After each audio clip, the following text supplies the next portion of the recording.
What up, guys? It's Josiah here, and today we're reading Red Kayak Chapter 7. Let's begin. In the morning, it was non-stop from the minute Dad came back from the 7-Eleven with 3 copies of the Baltimore paper. He spread out the Maryland page on the table so we could see the headline and the story. Boy rescues toddler from the river. A 13-year-old Eastern Shore boy, alone in his 14-foot skiff, plucked a 3-year-old from the frigid waters of Costa River yesterday afternoon and resuscitated the child while speeding through the peddling rain to waiting rescuers. Braden Brady Parks was one of the dozen people, including fire rescue and law enforcement officials and watermen, who responded to an emergency call yesterday morning that Virginia Angelo, 30, and her young son, Benjamin, were missing on the river.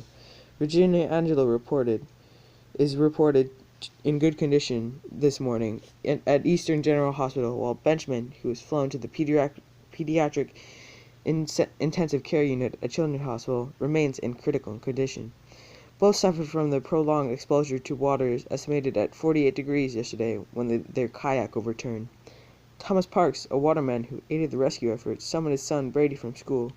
"I figured Brady knew those waters as well as anybody," Mr. Parks said, but the younger Parks insisted he could not have done it alone. "Part of the credit goes to my dog Tilly," said Brady, an 8th grader at Alexander Holmes Middle School. "She pointed me in the right direction." So on and so forth, the whole story. On the bus, the driver saluted me, and at school, all kinds of people patted me on the shoulder, shook my hand, and gave me thumbs up. While I was at my locker, Mrs. Owens, the principal, came over and put her arm around my shoulders. "Good for you," she said in my ear, embarrassing the heck out of me.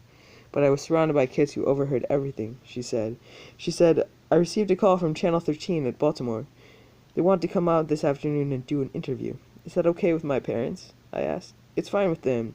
Do you want to do it? I've never been on television before." Lauren Mulati hugged her books and stared at me, her eyes doubling in size. "Sure," I said, shrugging. Not too long afterward, 8th grade had an assembly in the gym to talk about the upcoming orientation day we were going to have over at Country High School. And at the end of it, Mrs. Owens announced, "If you haven't already heard, we have a bona fide hero in our midst this morning, Brady Parks." Everyone in her class stood up and clapped. I know, I blushed from head to toe, but man, what I wouldn't give to experience that moment again. It was terrific how everyone at school responded. Everyone except JT and Digger, that is, my best friends. They didn't come over to wait for the bus with me that morning. And although I spotted them at the assembly, they didn't save me a seat or anything, so I didn't get to talk to them. And I never knew what they were thinking. Were they sorry we hadn't called out to Mrs. D'Angelo, embarrassed because they hadn't cheered on a near tragedy? What were they thinking? It started to hurt my feelings, and they never sought me out.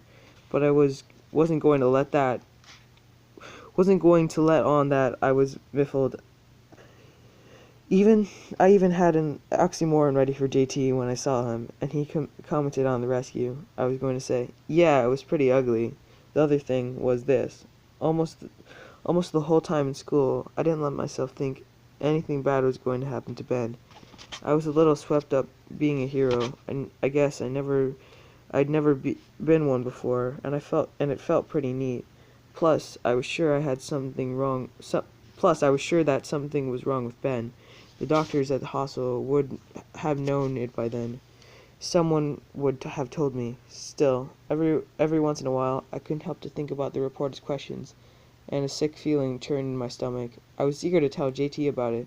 I decided I'd say something to him when we were together in social studies class, right after lunch, before we took the exam.